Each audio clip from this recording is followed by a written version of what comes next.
विदेशी बैंक के बारे में, प्राइवेट बैंक के बारे में, और जो बैंक हैं उनके जो है उनकी गुणवत्ता का निर्धारण कैसे किया जाता है उसके बारे में देखेंगे।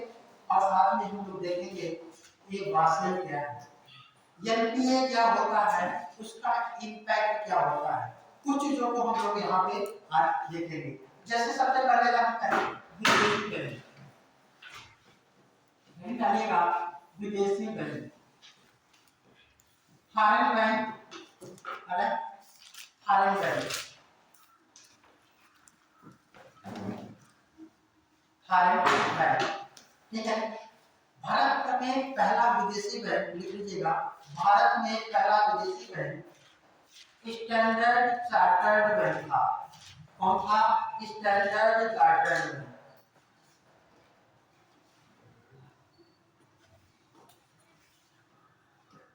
चार्टर्ड बैंक था। ये भारत में स्थापित होने वाला ये पहला विदेशी बैंक है। कौन है? Standard chartered bank. ये कहाँ का था? ये ध्यान रखिएगा, ये ब्रिटेन का था। कहाँ का था? ब्रिटेन का। ठीक। इसके बाद कई हमारे देश में विदेशी बैंक स्थापित हुए। और ध्यान रखें, वर्तमान में विदेशी बैंकों की संख्या लिख लीजिएगा। वर्तमान में भारत में विदेशी बैंकों की संख्या लगभग 44 है। कितनी है? 44। ठीक है ना? कितनी बेटा? 44। अच्छा, इन विदेशी बैंकों की जो स्थापना होती है भारत में, उसके लिए कुछ शर्तें होती हैं। लिख लीजिएगा, विदेशी बैंकों की स्थापना के लिए, विदेशी बैंकों की स्थापना के लिए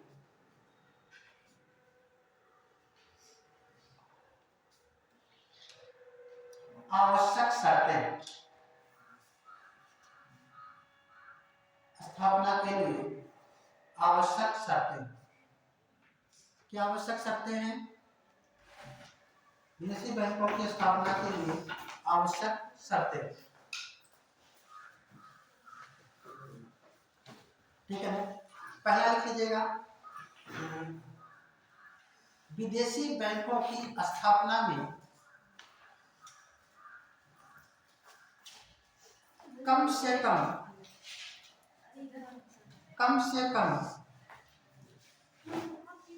आधे सदस्य, कम से कम आधे सदस्य भारतीय या भारतीय मूल के हो। क्या हो? भारतीय हो या भारतीय मूल के हो। अगला पॉइंट, इन सदस्यों में एक तिहाई, इन सदस्यों में एक तिहाई सदस्य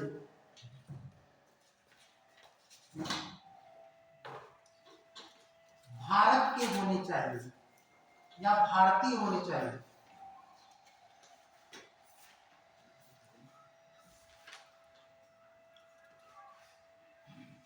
एक तिहाई सदस्य क्या होने चाहिए? भारतीय होने चाहिए। अगला लिख लीजिएगा पॉइंट, इनकी कम से कम या न्यूनतम पूंजी, इनकी न्यूनतम पूंजी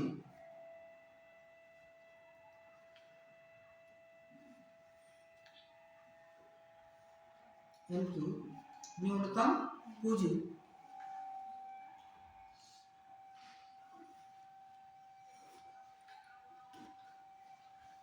500 करोड़ रुपए होनी चाहिए।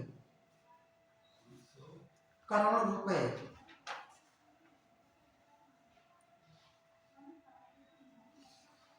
कितनी? 500 करोड़।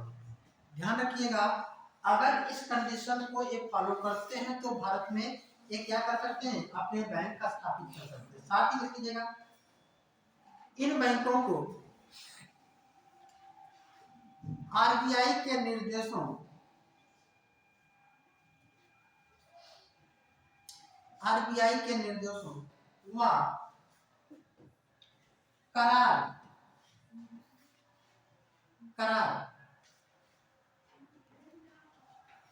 को लागू करना आवश्यक होता है।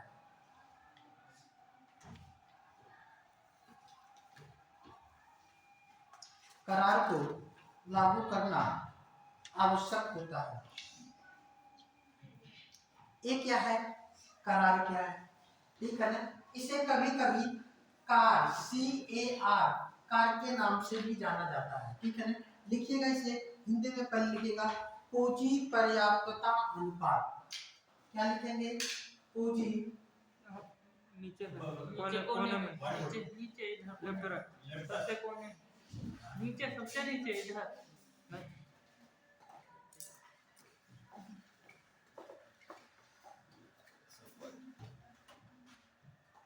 नीचे वहाँ पर। इसे क्या कहते हैं बेटा?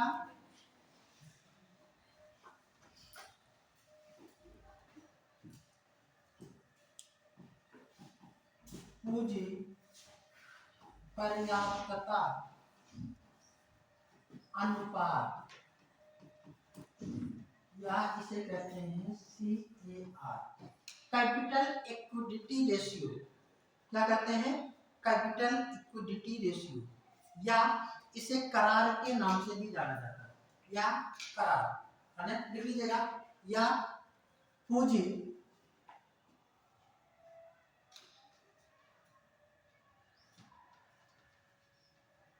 पर्याप्तता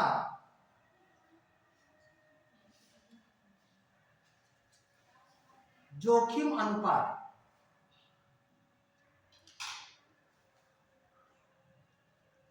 इंग्लिश में कहते हैं capital to risk weight, capital to risk weight assets ratio, capital to risk weighted लिखेगा, वेटेड एसेट्स रेशियो लिख दे। कैपिटल टू रिस्क वेटेड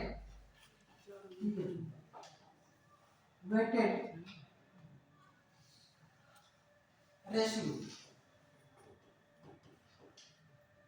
ठीक है, इसे कहेंगे CR। यहाँ पे कैपिटल टू रिस्क एसेट्स होगा, एसेट्स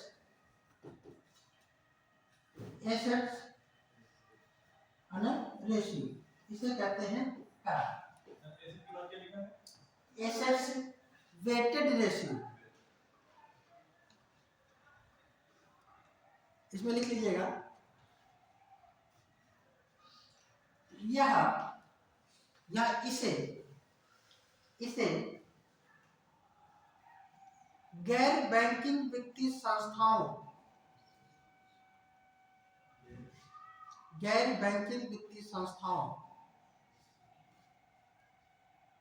को भी लागू करना होता है।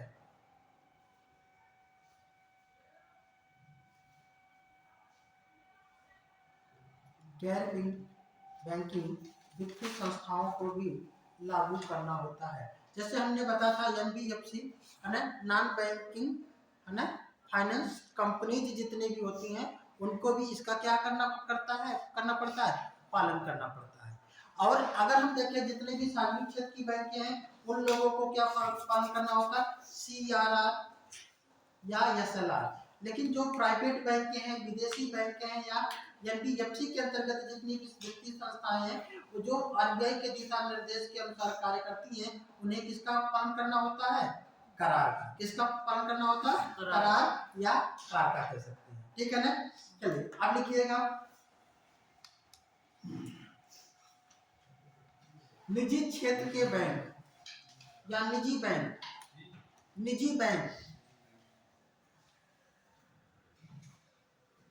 वर्तमान में निजी क्षेत्र के बैंकों की संख्या, वर्तमान में निजी क्षेत्र के बैंकों की संख्या 22 है।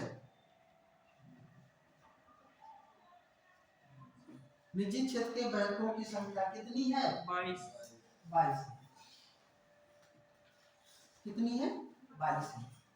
देश का सबसे बड़ा निजी क्षेत्र का बैंक HDFC है। निजी क्षेत्र का सबसे बड़ा बैंक HDFC बैंक है।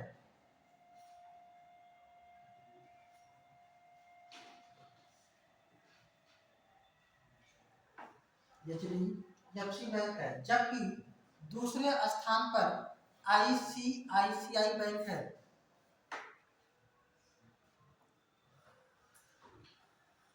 पहले ध्यान रखिएगा, ICICI निजी क्षेत्र का सबसे बड़ा बैंक था, लेकिन अब कौन हो गया है? HDFC bank. ठीक है ना? फिर लिखिएगा, निजी क्षेत्र के बैंकों की स्थापना के लिए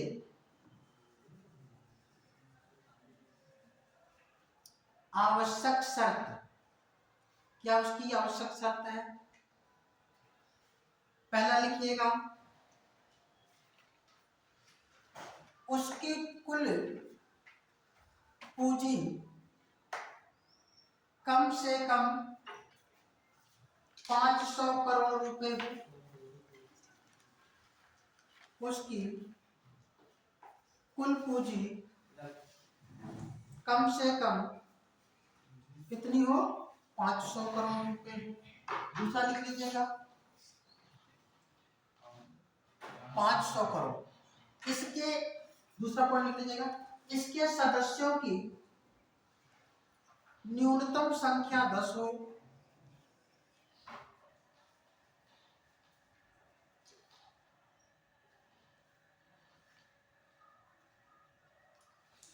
इसके शेयर 10 हो। इसके शेयर अगले 3 वर्षों में, इसके शेयर अगले 3 वर्षों में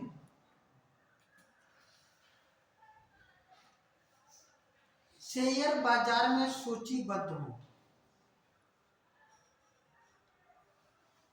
शेयर बाजार में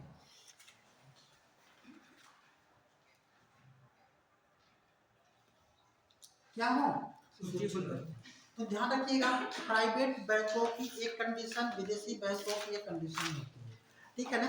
अगर हम ये बात करें कि जो भारत के कुछ बैंक जो विदेशों में अपनी शाखाएं खोली हुई है, ठीक है ना, विदेशों में अपनी सर्वाधिक शाखाएं खोलने वाला देश का बैंक कौन सा है?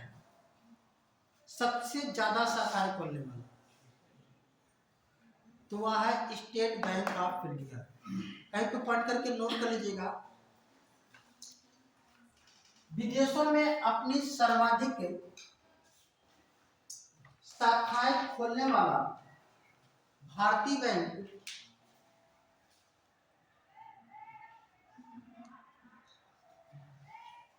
वह कौन सा है? वह स्टेट बैंक ऑफ इंडिया है। कौन है? State bank of India.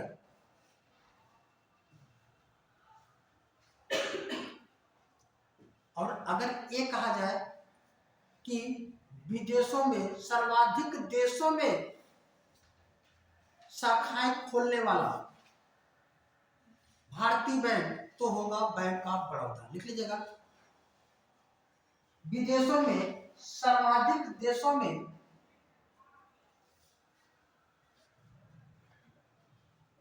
अपनी शाखाएं खोलने वाला भारतीय बैंक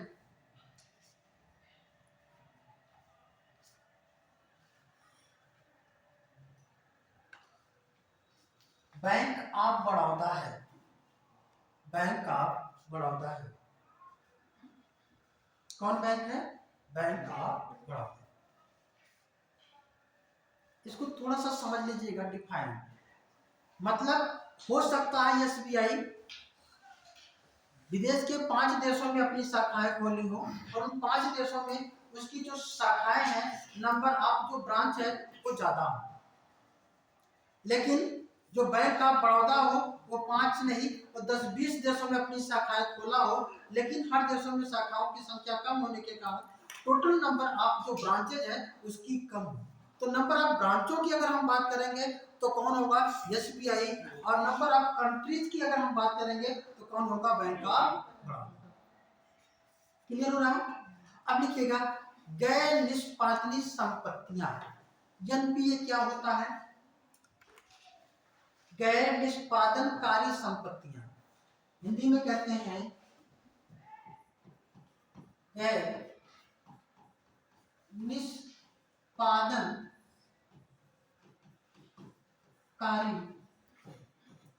संपत्तियां है ना, इसे शॉर्ट में कहा जाता है एनपीए, नॉन परफॉर्मिंग एसेट्स। क्या कहते हैं, नॉन परफॉर्मिंग एसेट्स।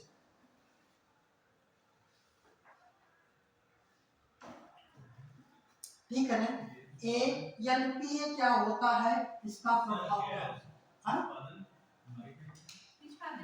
ना, गैर निष्पादनकारी संपत्तियां है ना, एनपीए। लिखिएगा इसमें बैंकों के द्वारा दिया जाने वाला वह ऋण, बैंकों के द्वारा दिया जाने वाला वह ऋण जो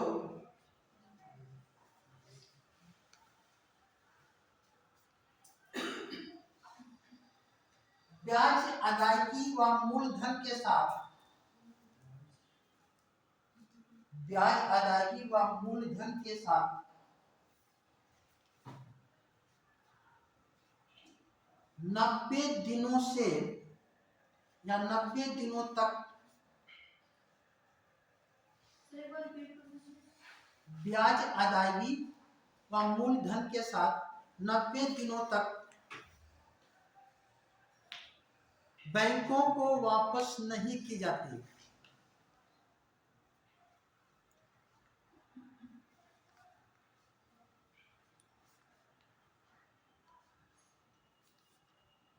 गैर निष्पादनकारी संपत्तियां कहलाती हैं।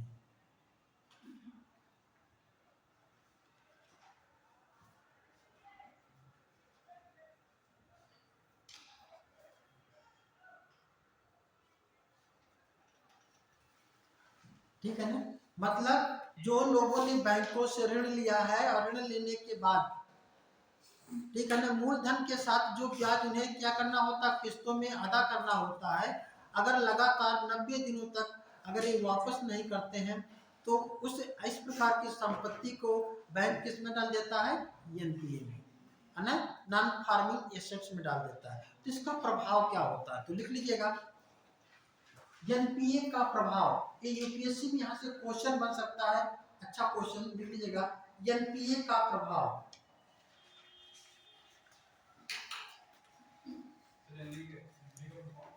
नॉन परफॉर्मिंग एसेट्स,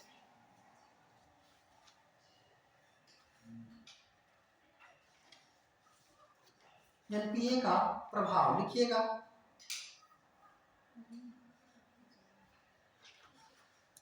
बैंकों को लाभदेयता कम हो जाती है,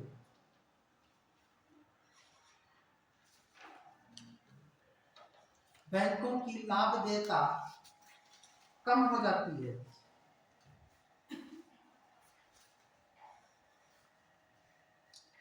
अगला लिख लीजिएगा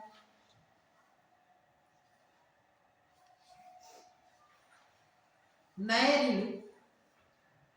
ऋण या अग्रिम उपलब्ध कराने में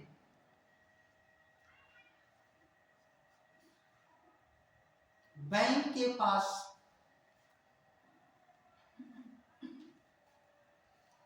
फंड या पूंजी की कमी हो जाती है।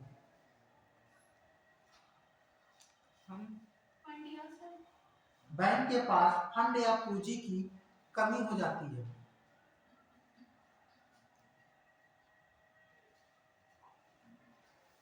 अगला, बैंक को पूंजी पर्याप्तता अनुपात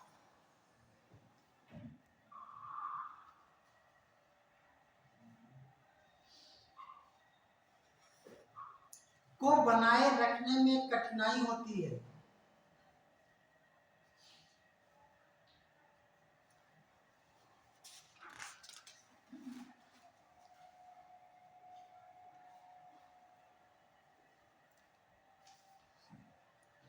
अगला, बढ़ते एनपीए के कारण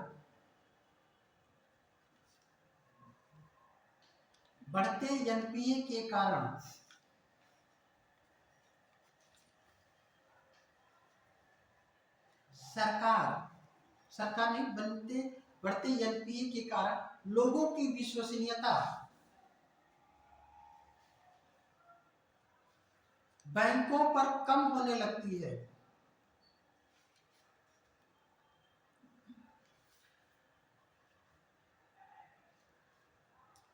परिणाम स्वरूप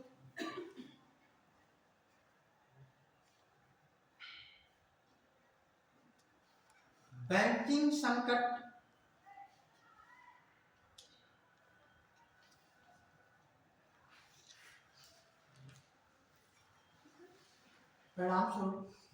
संकट एवं आर्थिक संकट उत्पन्न होने की संभावना बढ़ जाती है।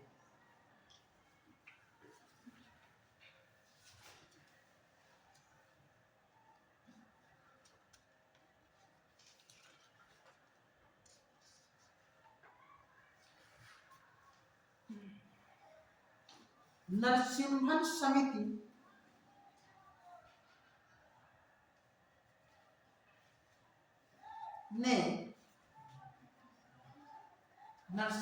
समिति ने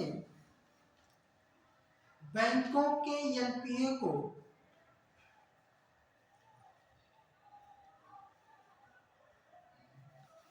कम करते हुए 3% तक लाने का सुझाव दिया था। 3% तक लाने का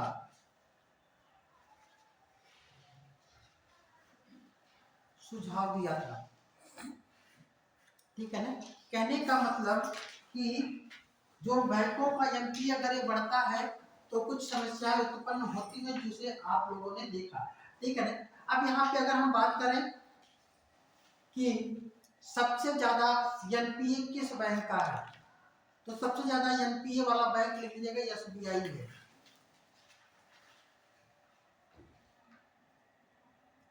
कौन है? एसबीआई।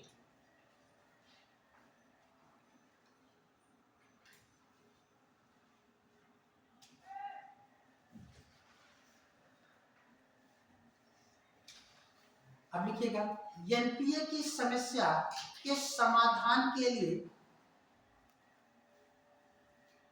सरकार के द्वारा उठाए गए कदम।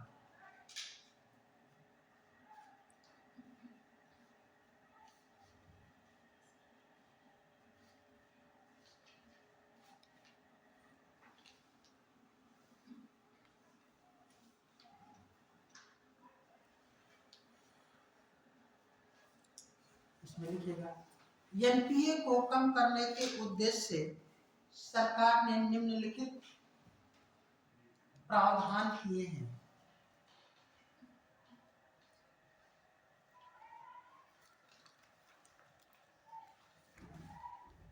पहला लिख लीजिएगा, केवाईसी।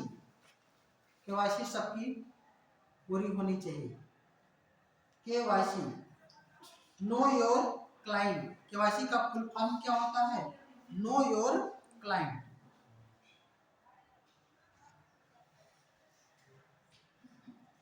मतलब हिंदी में कहेंगे ग्राहक को जाने। ग्राहक को जाने। लिखिएगा, इस मानक के द्वारा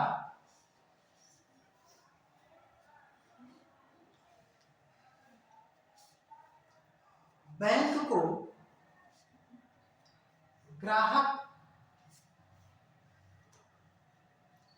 अपने संबंध में पूरी जानकारी देता है।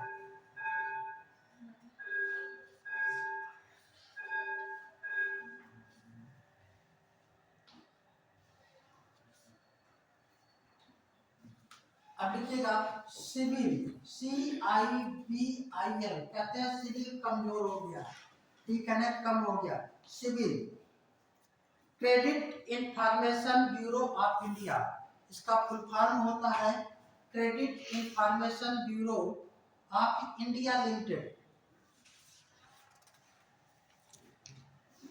Credit information bureau of India limited, of India limited, CIBIL. CIBIL क्या है लिख लीजिएगा। इसकी स्थापना 2000 में की गई। कब? 2000 में।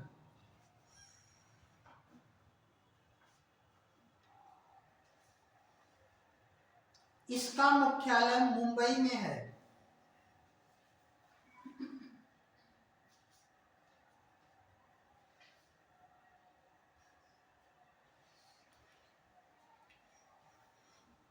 सिविल भारत में काम कर रही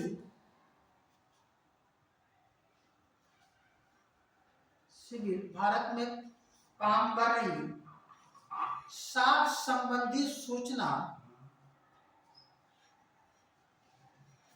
को मुहैया कराने वाली, साख संबंधी सूचना को मुहैया कराने वाली एक कंपनी है।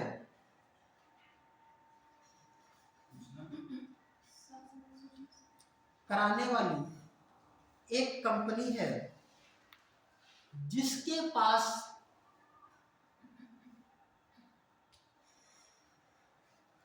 लोगों की क्रेडिट प्रोफाइल है।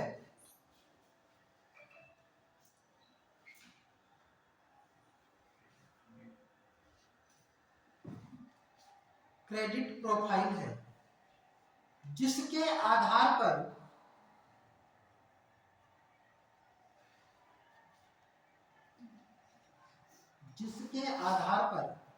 ग्राहक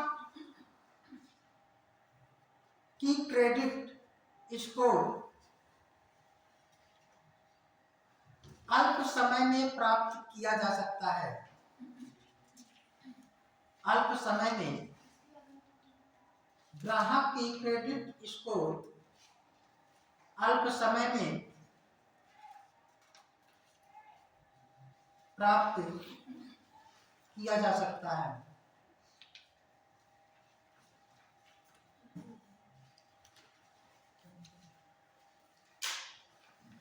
ठीक है ना, तो ध्यान रखिएगा, इस सिविल बहुत ही क्या है, महत्वपूर्ण है। इससे क्या होता है, तुरंत का तुरंत लोगों की क्रेडिट मालूम हो जाती है और बैंक सिविल को ही देखकर क्या करता है, किसी भी व्यक्ति को ऋण देने के लिए तैयार होता है। किसी का अगर सिविल खराब हो जाता है तो बैंक उसे ऋण नहीं देता है। और सिविल पे इम्पैक्ट कब जाता है, जैसे आपने कोई भी छोटा या बड़ा कोई भी अगर आपने ऋण लिया है, मोबाइल लिया है, कोई भी सामान लिया है और उसका समय पे भुगतान नहीं करेंगे तो क्या होगा, वो सिविल पे इम्पैक्ट दे देता है कि ये ऐसे व्यक्ति हैं, डिफॉल्टर हैं, ठीक है ना, और क्या है, सामान ले लेते हैं लेकिन पैसा वापस नहीं करते हैं। तो आपकी क्या है, क्रेडिट वहां पे शो होती है और बैंक आपको पैसा नहीं देता है। इसलिए सिविल स्कोर रखना क्या है, अत्यंत आवश्यक है। ठीक है ना, चलिए रेटिंग डालिएगा।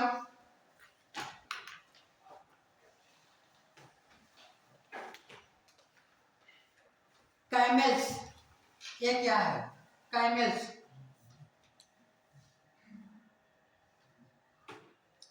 CAMELS,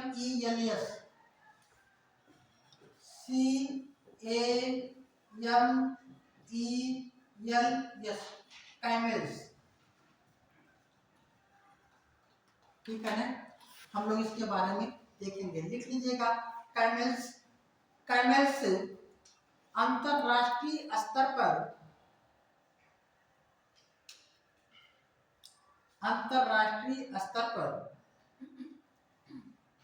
बैंकों की साख मापने का एक तरीका है।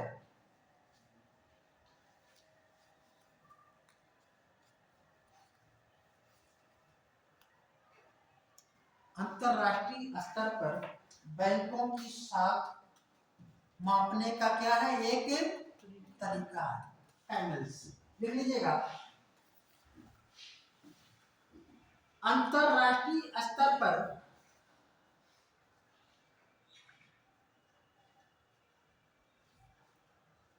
बैंकों की गुणवत्ता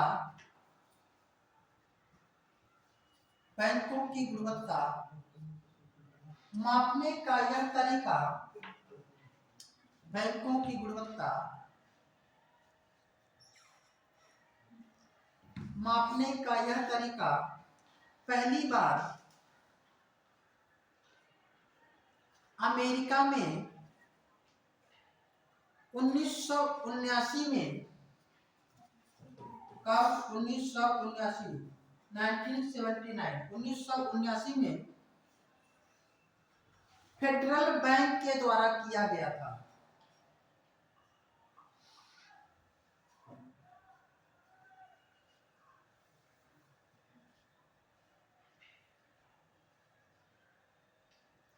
किस बैंक के द्वारा? Federal bank. और ध्यान रखिएगा, ये जो अमेरिका का फेडरल बैंक है, अमेरिका का केंद्रीय बैंक है। क्या है? केंद्रीय बैंक। जैसे भारत का केंद्रीय बैंक कौन है? बैंकों का बैंक किसे कहते हैं? सरकार का बैंक किसे कहते हैं? आरबीआई। ऐसे ही वहां का जो केंद्रीय बैंक है वो कौन सा है? Federal bank. उसने बैंकों की गुणवत्ता मापने का सबसे पहले जो तरीका लिया वो कैमल्स। हम लोग इसके बारे में बात करेंगे। सबसे पहले जाने कि भारत में इसकी शुरुआत कब की गई। लिखिएगा दूसरी लाइन से, भारत में इस रेटिंग मानक की शुरुआत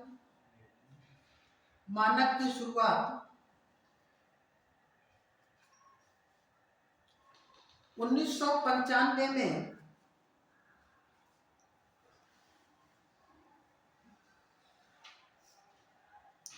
रिजर्व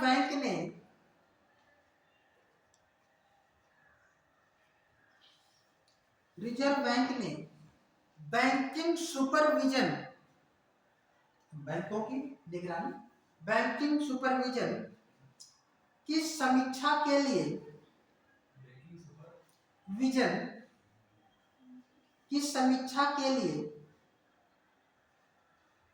गठित पद्मनाभन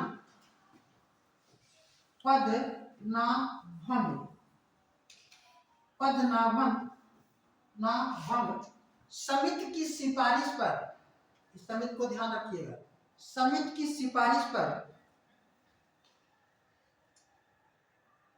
की गई थी।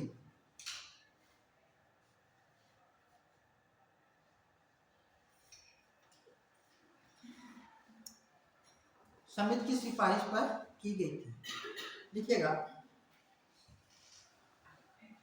कैमल्स की रेटिंग में 6 मानक हैं। कैमल्स की रेटिंग में कितने मानक हैं? 6 मानक हैं, जो इस प्रकार है।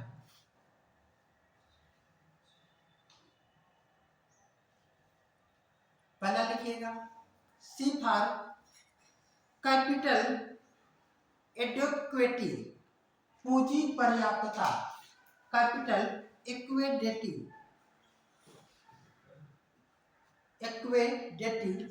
पूंजी पर्याप्तता। ए फॉर लिखिएगा एसेट्स क्वालिटी, एसेट क्वालिटी, संपत्ति की गुणवत्ता,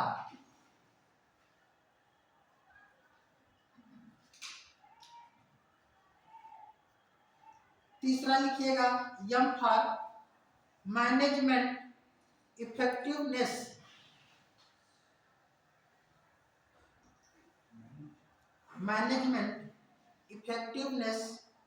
हिंदी में कहते हैं प्रबंधकीय प्रभावशीलता,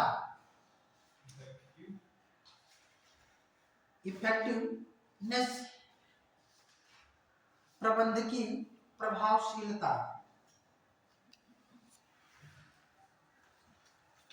अगला लिखिएगा E for earning, earning M के बाद ई से होगा अर्निंग, मतलब कमाई।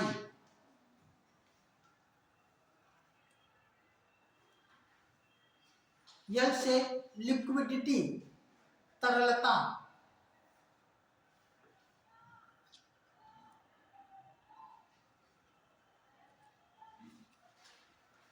और यस से लिख लीजिएगा सेंसिटिविटी,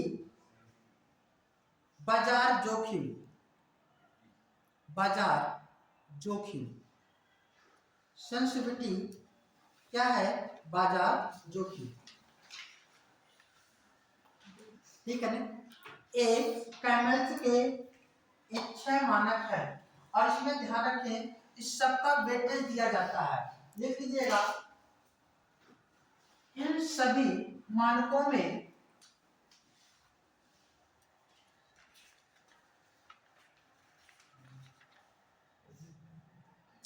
पूंजी पर्याप्तता को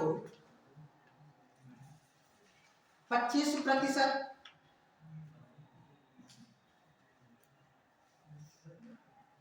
पूंजी पर्याप्तता को 25%, संपत्ति गुणवत्ता को 20%,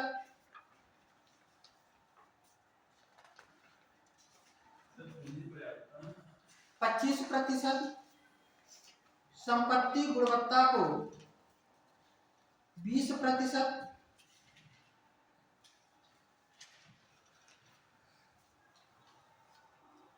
प्रबंधकीय प्रभावशीलता को 25%,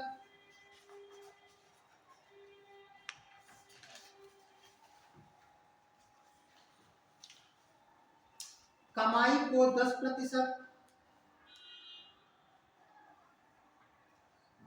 तरलता को 10%,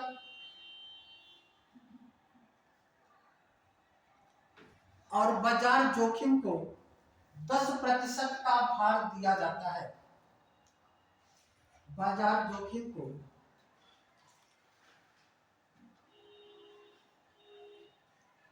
10% भार दिया जाता है।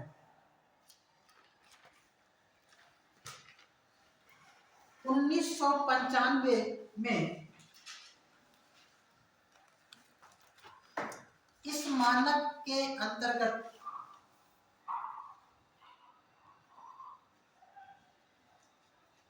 केवल 5 मानक लिए गए थे।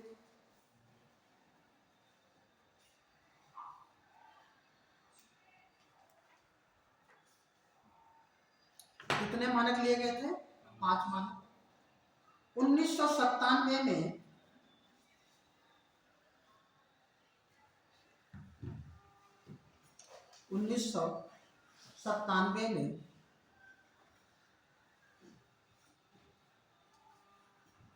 बाजार जोखिम ब्रैकेट में सेंसिटिविटी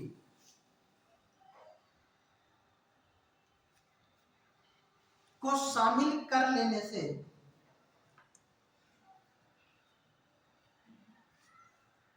इस मानक में कुल संख्या 6 हो गई।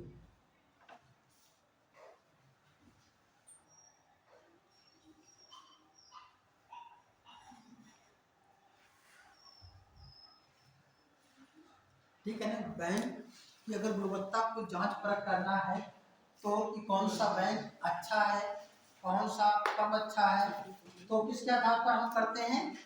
कैमल्स के आधार पर। और एक कैमल्स से क्या है? भारत का ही नहीं बल्कि अंतरराष्ट्रीय स्तर पर बैंकों की साख या गुणवत्ता को मापने का क्या है? एक तरीका। ठीक है ना? तो भारत में कब से मापा जा रहा है? बोलिए कब से? 1995 से। लेकिन जब 1995 में इसे लागू किया गया था तो इसकी संख्या कितनी थी? केवल 5। छठा जो मानक है कब से लागू किया गया? 1997 से। छठा मानक कब से? 1997 से। चलिए इसमें लिख लीजिएगा, इस मानक ऐसे लिखिएगा, किसी भी बैंक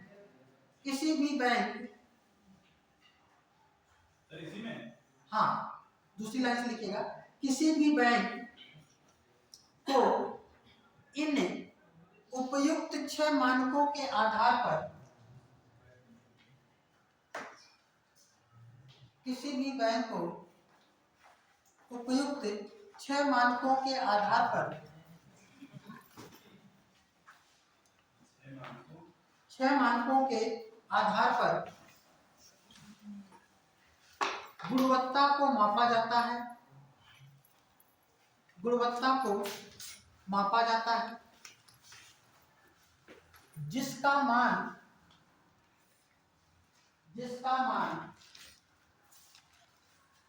1 से 5 के बीच में होता है, जिसका मान 1 से 5 के बीच में होता है।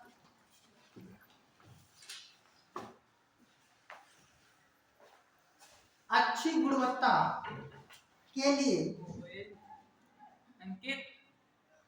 जिसका मान 1 से 5 के बीच में होता है, अच्छी गुणवत्ता के लिए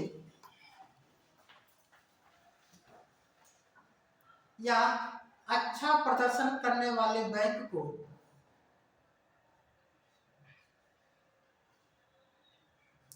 एक अंक और सबसे खराब प्रदर्शन करने वाले बैंक को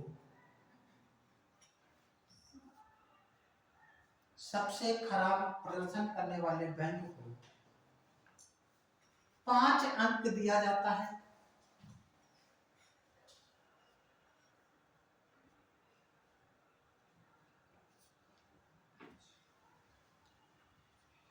यदि किसी बैंक की रेटिंग,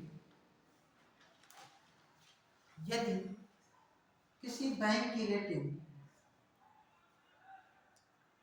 6 मिलती है तो, 6 नहीं 3 लिखिएगा, 3 मिलती है तो उसकी स्थिति, 3 मिलती है या 3 होती है तो उसकी स्थिति संतोषजनक कही जाती है।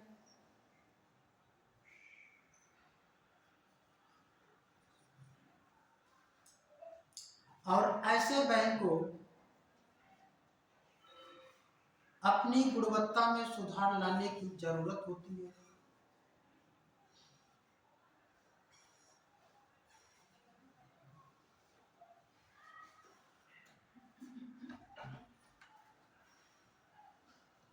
भारत में कुछ क्षेत्रों में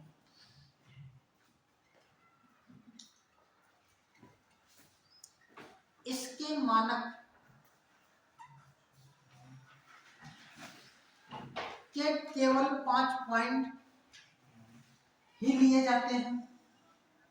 इसके मानक के भारत में कुछ क्षेत्रों में इसके मानक के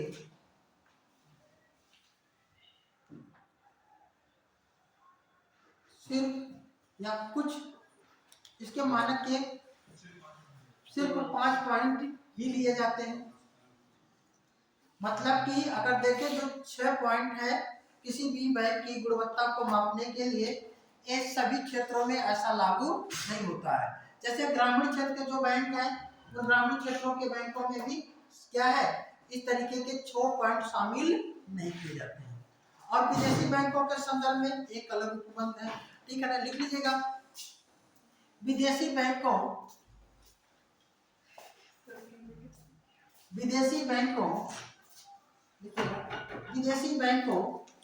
की गुणवत्ता को मापने के लिए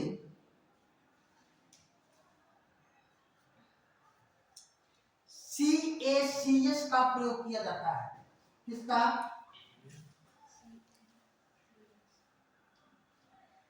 CACS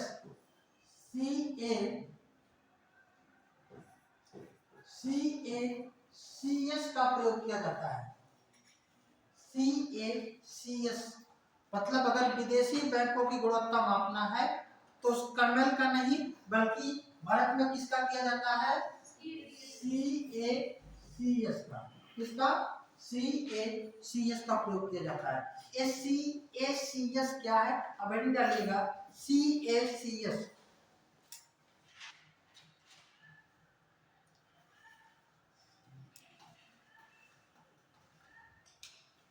CACS ठीक है, लिखिएगा।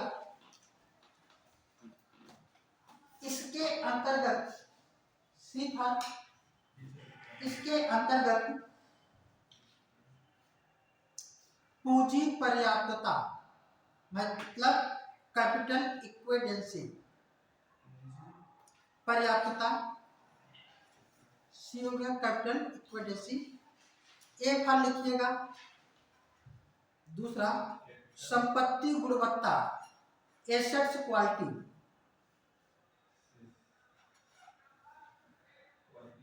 हाँ,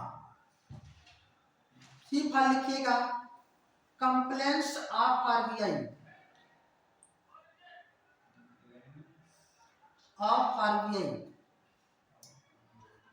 हिंदी में कहेंगे आरबीआई के नियमों का अनुपालन।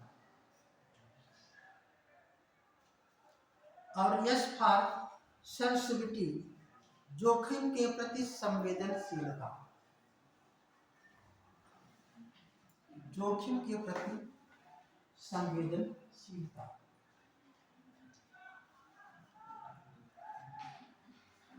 इसका मतलब है भारत में जो बैंकिंग व्यवस्था है, इस बैंकिंग व्यवस्था में जितने भी बैंक हैं, चाहे वो प्राइवेट सेक्टर के हों, निजी क्षेत्र के हों या विदेशी बैंक हों, उन बैंकों की गुणवत्ता को क्या है इस तरीके से मापा जाता है, जिसे हम क्या कहते हैं, या तो कैमल्स का प्रयोग करते हैं या फिर किसका प्रयोग करते हैं, CACS का प्रयोग करते हैं। कैमल्स का प्रयोग कहाँ पे करते हैं? जितनी भी सार्वजनिक क्षेत्र की बैंकें हैं भारत में, जो प्राइवेट बैंकें हैं, ठीक है ना, वहाँ पे हम कैमल्स का प्रयोग करते हैं।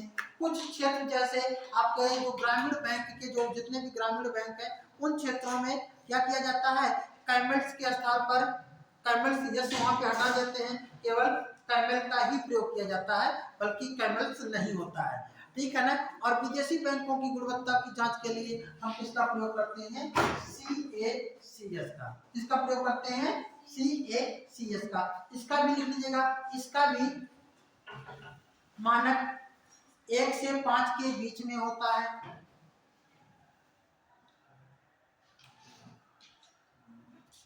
इसका भी मानक A से 5 के बीच में होता है।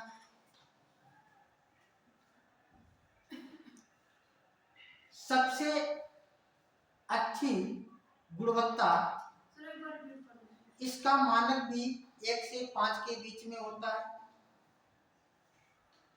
सबसे अच्छी गुणवत्ता या प्रदर्शन करने वाले बैंक को, गुणवत्ता या प्रदर्शन करने वाले बैंक को 1 अंक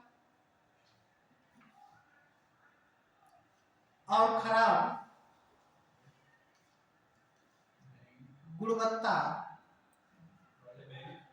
को 1 अंक और खराब गुणवत्ता या प्रदर्शन करने वाले बैंक को 5 अंक दिया जाता है।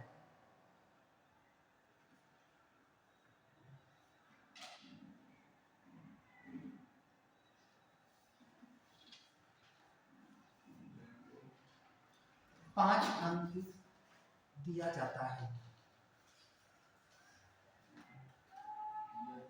दिया जाता है, ठीक।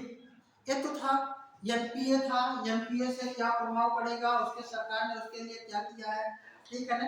यहाँ पे आपने क्या देखा कि अंतरराष्ट्रीय स्तर पर जो बैंक है, बैंकों की गुणवत्ता का कैसे परीक्षण किया जाता है। और ध्यान रखिएगा, उसके अलावा एक अंतर्राष्ट्रीय स्तर पर जितने भी देश हैं उन देशों के जितने भी केंद्रीय बैंक हैं उनका एक समूह है। उस समूह के माध्यम से अंतर्राष्ट्रीय स्तर पर सभी बैंकों की गुणवत्ता बनाए रखने के लिए एक समझौता किया गया है। उस समझौते को हम लोग बेसेल के नाम से जानते हैं। ये समझौता क्या है, उसकी प्रासंगिकता क्या है? दरअसल में ध्यान रखें, बेसेल एक प्रकार से, ठीक है ना, जितने भी सदस्य देश हैं उसमें वो लोग क्या करते हैं, अपने अपने देश के बैंकों की जो स्थिति है, जो गुणवत्ता है, उसे बनाए रखने के लिए कुछ नियम शर्तें जारी करते हैं और वो मानक निर्धारित होता है। इसे बेसेल शहर के माध्यम से, ठीक है ना, जो सभी देशों के केंद्रीय बैंकों का एक समूह के माध्यम से किया जाता है और जो केंद्रीय बैंकों के माध्यम से अपने अपने देश में लागू किए जाते हैं, ठीक है ना। ये बेसेल से भी बहुत महत्वपूर्ण है, इसको भी 60 में नोट कर लीजिए, बहुत ज्यादा डिटेल में नहीं नोट कराएंगे, 60 में नोट करते चलिएगा, ठीक है ना। लिखिएगा बेसेल। बेसेल क्या है, ठीक है ना। बेसेल समझौता फर्स्ट, सेकंड, थर्ड, इन तीनों को थोड़ा थोड़ा संक्षिप्त रूप में हम लोग जानते हुए आगे बढ़ेंगे। तो सबसे पहले लिखिएगा बेसेल।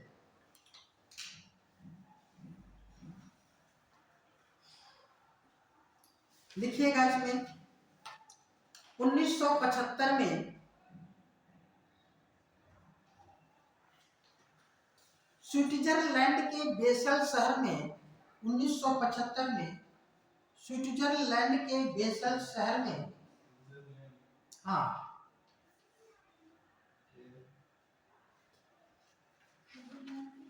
बेसेल शहर में स्थित bank of international settlement, bank for international settlement, international settlement, BIS, इसको क्या कहेंगे, बैंक फॉर इंटरनेशनल सेटलमेंट,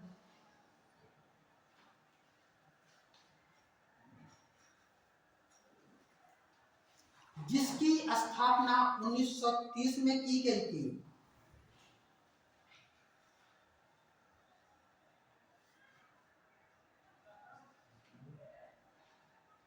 जिसकी स्थापना 1930 में की गई थी, जिसे सेंट्रल बैंक के नाम से भी जाना जाता है। सेंट्रल बैंक के नाम से भी जाना जाता है। सेंट्रल बैंक के नाम से भी जाना जाता है। Central bank for central bank, मतलब जितने भी केंद्रीय बैंकों का भी एक केंद्रीय बैंक, समझ रहे हैं, केंद्रीय बैंकों का भी एक केंद्रीय बैंक है, वो कौन है, BIS है। क्या है, BIS। इसका मुख्यालय कहाँ पे है, बेसेल में है। बेसेल कहाँ पे पड़ता है, स्विट्जरलैंड में है। इसने जो मानक तैयार किए हैं उसके बारे में हम लोग देखेंगे, ठीक है ना। तो जिसे क्या कहते हैं, bank, central bank of central bank, ठीक है ना, या central bank of central bank, ठीक है। लिखिएगा, इसके द्वारा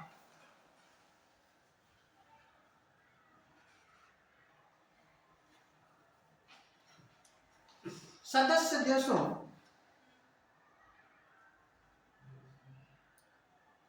में स्थित बैंकों की कार्यकुशलता, गुणवत्ता, प्रभावशीलता को बनाए रखने के लिए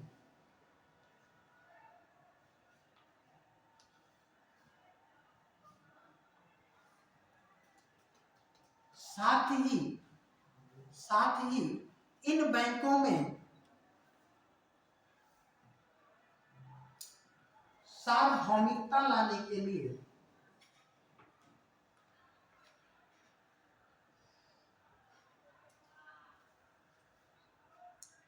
एक समझौता किया गया है।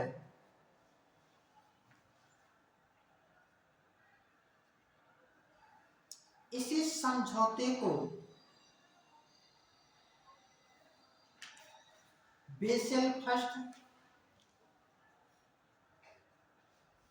बेसेल सेकंड, बेसेल थर्ड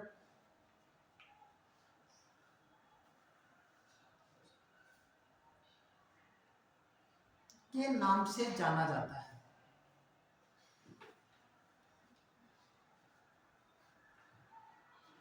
कहेंगे सर इसकी क्या जरूरत थी, आखिर में ये क्यों ऐसा चाहते हैं? दरअसल में जैसे जैसे ग्लोबलाइजेशन बढ़ता जा रहा है, पूरा विश्व सिमटता जा रहा है। इस समझौते के तहत एक व्यवस्था दी गई कि सभी देश क्या करेंगे, अपने देश में जो स्टैंडर्ड मानक है इसे लागू करेंगे। इससे लागू करेंगे तो उन बैंकों की जो साख है, गुणवत्ता है, प्रभावशीलता है, वो क्या है, बनी रहेगी। अच्छा, इससे दूसरे देशों को क्या इम्पैक्ट पड़ेगा? दूसरे देशों को इम्पैक्ट तब पड़ेगा जब ये जो बैंक है क्या होने लगेंगे, सार्वभौमिक होने लगेंगे, ग्लोबलाइज्ड होने लगेंगे। आज आप लोगों ने सुना होगा कुछ ऐसे अकाउंट खुलते हैं जिसे बोस्ट्रो अकाउंट, बोस्ट्रो अकाउंट कहा जाता है। बोस्ट्रो अकाउंट जानते हैं? बोस्ट्रो अकाउंट का नाम सुना है?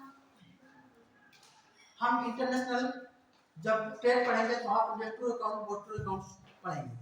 बोस्ट्रो अकाउंट में यह होता है कि हमारे देश का कोई भी बैंक किसी विदेशी बैंक के में, कहाँ पे, हमारे देश का कोई बैंक जब विदेशी बैंक में विदेशी मुद्रा में खाता खोलता है तो उसे कहते हैं मोस्ट्रो अकाउंट। क्या कहते हैं? मोस्ट्रो। और कोई विदेशी बैंक जब भारतीय बैंकों के साथ अपना भारतीय रुपए में खाता खोलता है तो उसे कहते हैं क्या? मोस्ट्रो अकाउंट। क्या कहते हैं? मोस्ट्रो अकाउंट। मोस्ट्रो अकाउंट और मोस्ट्रो अकाउंट ये है क्या? इससे क्या फर्क पड़ेगा? आप लोग जानते हैं कि हमारे देश में बैंकें खूब ऑफर करती हैं। अभी एसबीआई क्या कहती है कि हमारा जो एटीएम है, इस एटीएम को आप लेकर के विदेश भी जा सकते हैं और वहां से करेंसी निकाल सकते हैं। इसका मतलब थोड़ी ना है कि हम विदेश जाएंगे तो उस विदेश में उस एटीएम को लगाएंगे, वह इंडियन करेंसी देगी, नहीं। वो हमको कौन सी करेंसी देगी? वहां की ही करेंसी देगी। अब ये कैसे संभव हो सकता है? एक्सचेंज करने की जरूरत ही नहीं है, तकनीक बढ़ रही है ना, तकनीक टेक्नोलॉजी बढ़ रही है।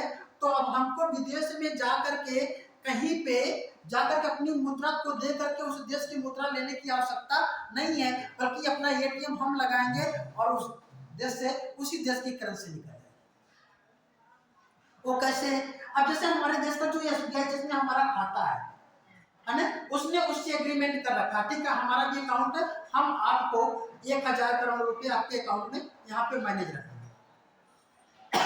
कोई भी अगर हमारा कस्टमर आएगा, ठीक है ना, उसकी एक केवाईसी है, उसका ये एटीएम है, हर चीजें हैं, हमने डाटा शेयर कर लिया। वो आता है तो उसको क्या कर सकते हैं आप करेंसी दे सकते हैं अपनी। पता लगा हम अमेरिका गए और अमेरिका से हमको $1000 लेना है, क्या करना है? $1000। तो हम वहां पे अकाउंट में डाले एटीएम और निकाल लिए $1000, निकल गया, क्या खुशी होगी। लेकिन मैसेज क्या आएगा? आपके अकाउंट से 80,000 रुपए डिडक्ट हो जाएंगे, क्योंकि $1 बराबर कितना है? 80 रुपए, 80 जो भी है, ठीक है ना। मतलब उसी अनुपात में आपका इंडियन करेंसी क्या हो जाएगी? कम हो जाएगी और वहां की करेंसी मिल जाएगी। अगर वहां का कोई व्यक्ति अगर आ रहा है, अमेरिका का कोई व्यक्ति आ रहा है, अब आएगा यहाँ पे, अब भारतीय रुपए के लिए कहाँ लाइन लगाएगा? डॉलर लेकर के आएगा। मान लीजिए खत्म हो गया तो एटीएम काम नहीं करेगा, वो अपने ही एटीएम को इसी एसबीआई वाले एटीएम में लगा देगा और खट से उसके अकाउंट में, मतलब वो पैसा निकल लेगा इंडियन करेंसी। इसलिए ये बासल मानक बहुत ज्यादा क्या हो गए? प्रभावी होने लगे।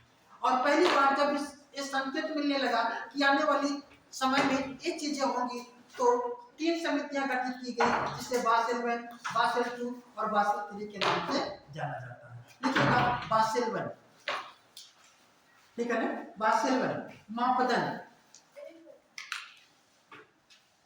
बासेल वन मापदंड क्या था, लिखिएगा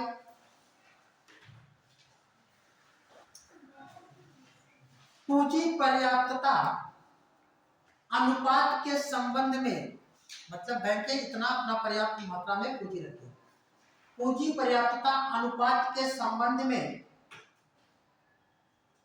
यह पहला समझौता, यह पहला समझौता ब्रैकेट में लिख लीजिएगा बासेल वन 1988 में, 1988 में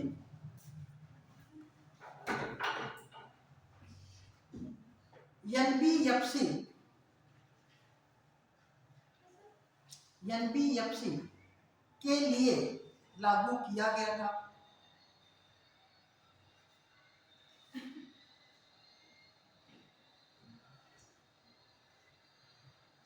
जिसमें बैंकों को अपनी संपत्ति का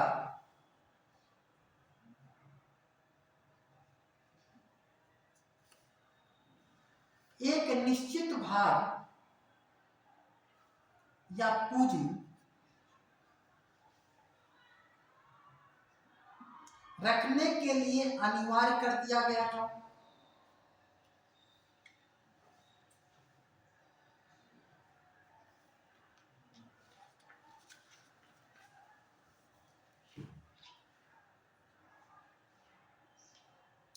उस समय पूंजी पर्याप्तता अनुपात, उस समय पूंजी पर्याप्तता अनुपात 8% रखा गया था।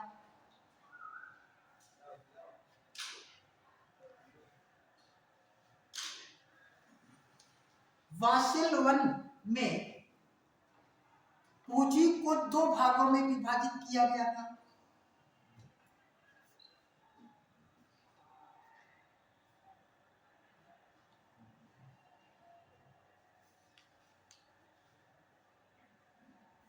पहला लिखिएगा टीयर वन पूंजी, टीयर वन पूंजी, टीयर वन पूंजी, और दूसरा लिखिएगा टीयर टू पूंजी। टीयर वन पूंजी और टीयर टू पूंजी ये क्या है अभी बताते हैं। टीयर वन पूंजी और टीयर टू पूंजी, दूसरी लाइन से लिखिएगा टीयर वन पूंजी को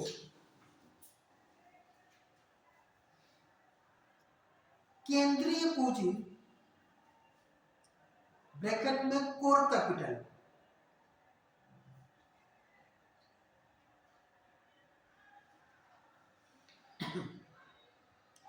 तथा टीयर टू को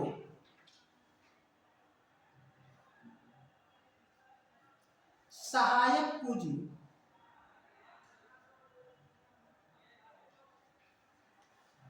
कंप्लीमेंट्री कैपिटल के नाम से उल्लेखित किया गया।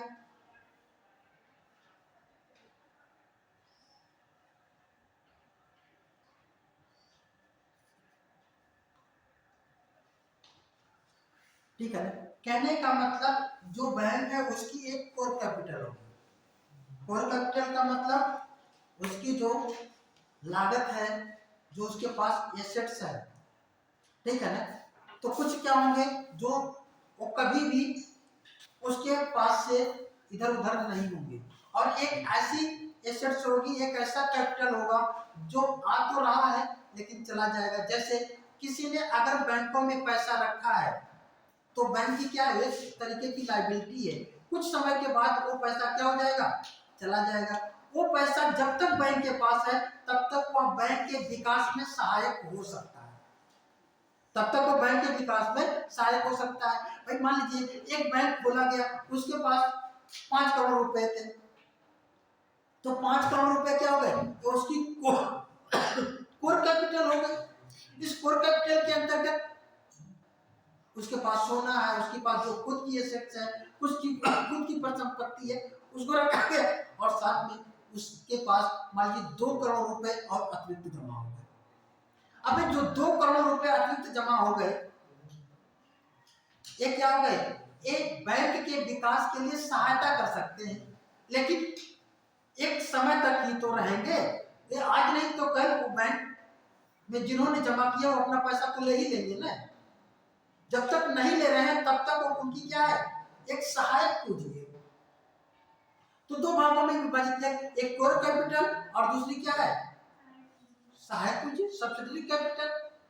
ठीक है, तो इसका मतलब जो है इस तरीके से इसमें ये है कि आप कौन सी पूंजी घट रही है, कौन सी पूंजी बढ़ रही है और कैसी कितने दिनों तक वो रहेगी। मान लीजिए कोई जो सहायक पूंजी है, अब उस सहायक पूंजी में एक किसमें वो पूंजी क्या है, चालू खाते में है कि टाइम डिपॉजिट में है, और पता लगा 10 साल के लिए टाइम डिपॉजिट वाला ज्यादा पोर्शन है, इसका मतलब बैंक की साख मजबूत होगी, और पता लगा चालू खाते में है, जब चाहेंगे तब निकाल लेंगे।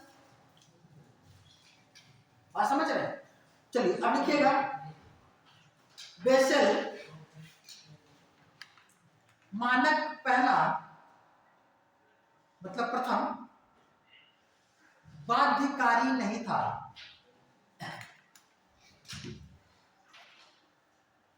या बाध्यकारी नहीं था, फिर भी इसे विश्व के कुल लगभग 100 देशों ने अपनाया।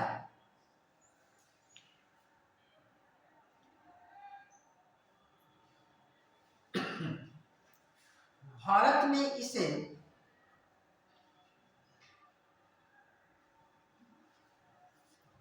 1992 में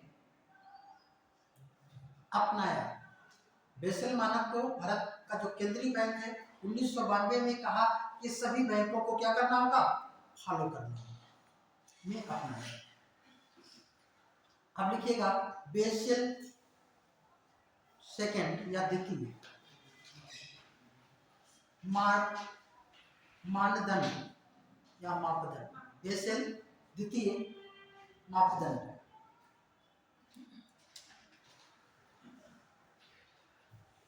लिखिएगा, इसे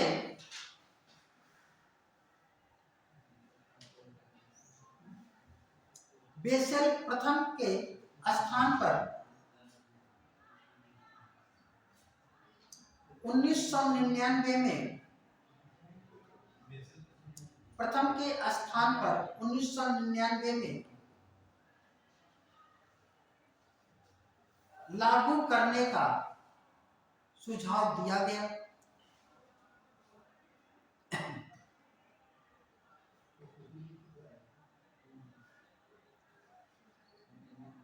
किंतु इस मानक को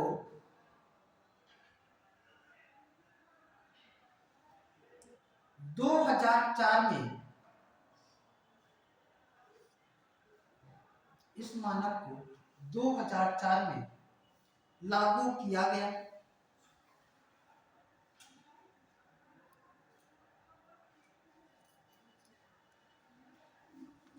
इसमें बैंकों की कुल पूंजी को 3 भागों में, पहले तो 2 भागों में था, 3 भागों में विभाजित किया गया।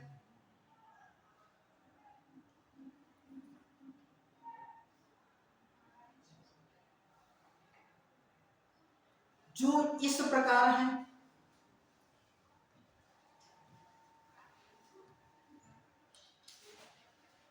पहला लिखिएगा, न्यूनतम नियामक पूंजी, मिनिमम रेगुलेटरी कैपिटल, न्यूनतम नियामक पूंजी, minimum regulatory capital.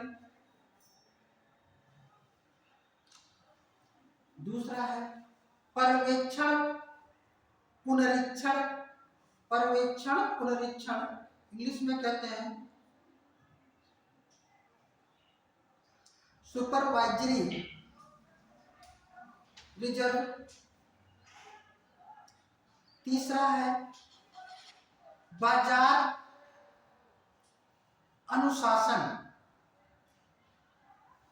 Market discipline capital.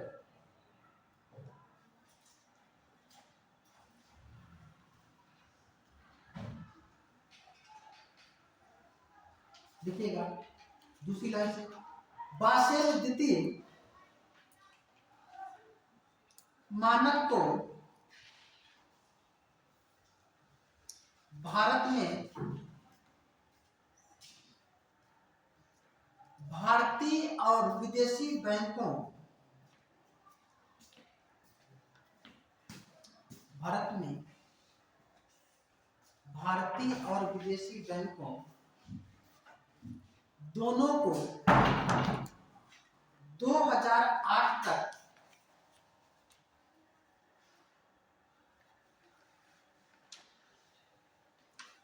लागू करने का निर्देश आरबीआई के द्वारा दिया गया था।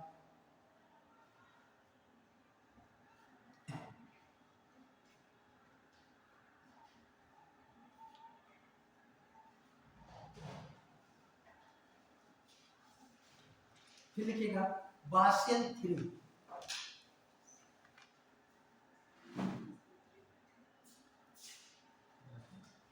बासेल थ्री देखिएगा, इस मानक को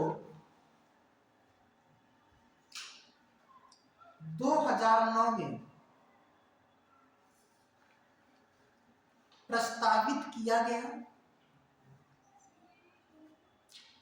जिसे 2010 में लागू किया गया।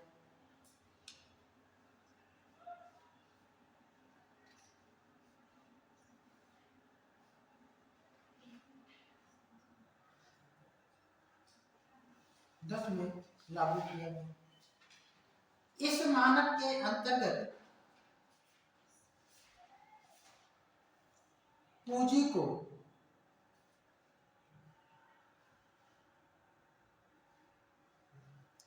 तीन वर्गों में विभाजित कर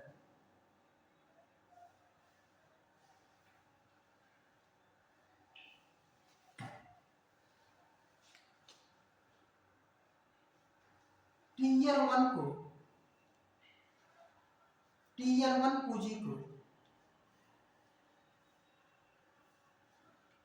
पुनः विभाजित किया गया।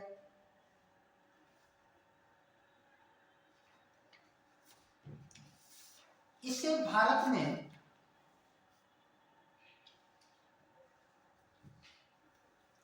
दो 2014 तक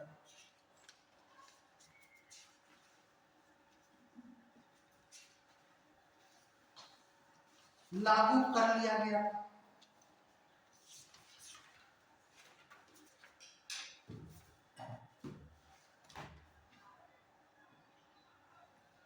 एक और लिख लीजिएगा, सरफेसी एक्ट 2002, ये जानना जरूरी है। सरफेसी एक्ट 2002 लिख लीजिएगा, सर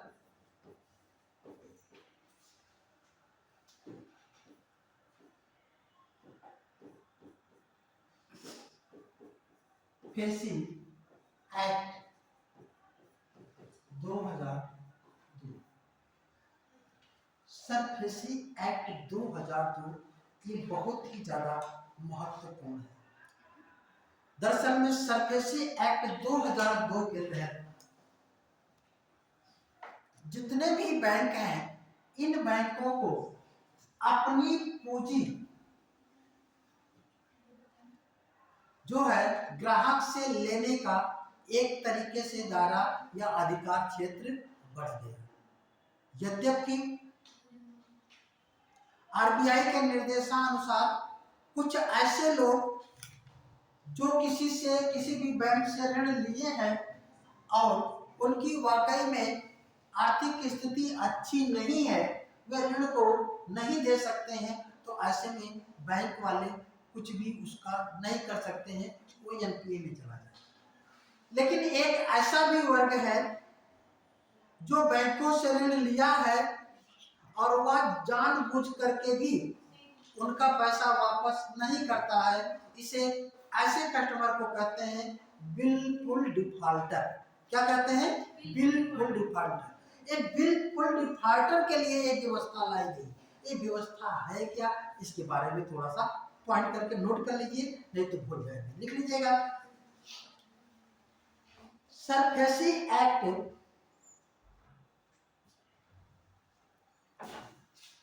बुलफिल डिफॉल्टरों के लिए बिल्कुल बिल्कुल डिफॉल्टरों, ब्रैकेट में लिख लीजिएगा, ऐसे लोग जो कर्ज को अदा कर सकते हैं। लिख लें यहाँ पे,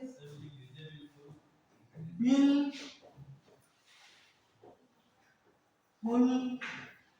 डिफॉल्टर, अंग्रेजी में लिख लें, बिल्कुल डिफॉल्टर, ठीक है ना, के लिए, या ब्रैकेट में लिख लीजिएगा, ऐसे लोग जो बैंकों को ऋण लिए हैं और ऋण देने में सक्षम है, ऐसे लोग जो बैंकों का ऋण लिए हैं, ऋण देने में सक्षम है, किंतु ऋण का भुगतान नहीं करते, वो क्या कहलाते हैं? बिल्कुल डिफॉल्टर।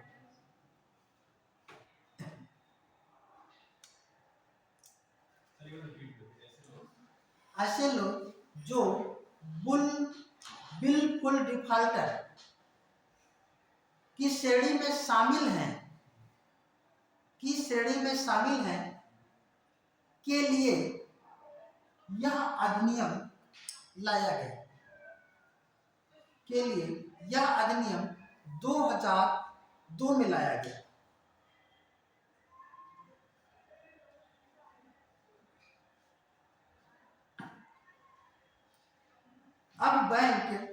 अब बैंक ऐसे कर्जदारों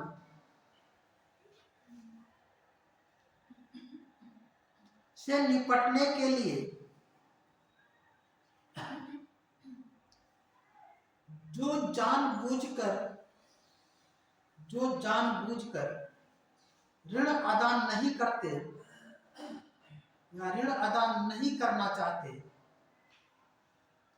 जो जानबूझकर ऋण अदा नहीं करना चाहते, की संपत्ति को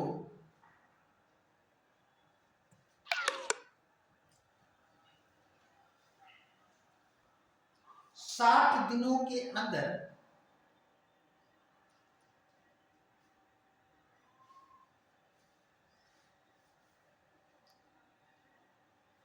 अपनी संपत्ति घोषित कर सकती है।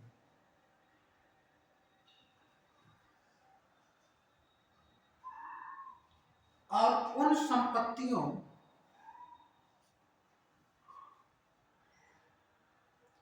की कुर्की कराकर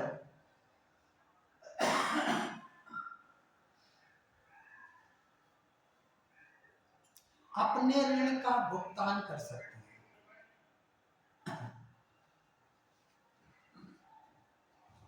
पता लगा, ऋण लिए हैं और ऋण लेने के बाद उसका भुगतान नहीं कर रहे हैं, और उस ऋण के बदले क्या है, कुछ खेत या घर संपत्ति क्या रखे हैं, गिरवी रखे।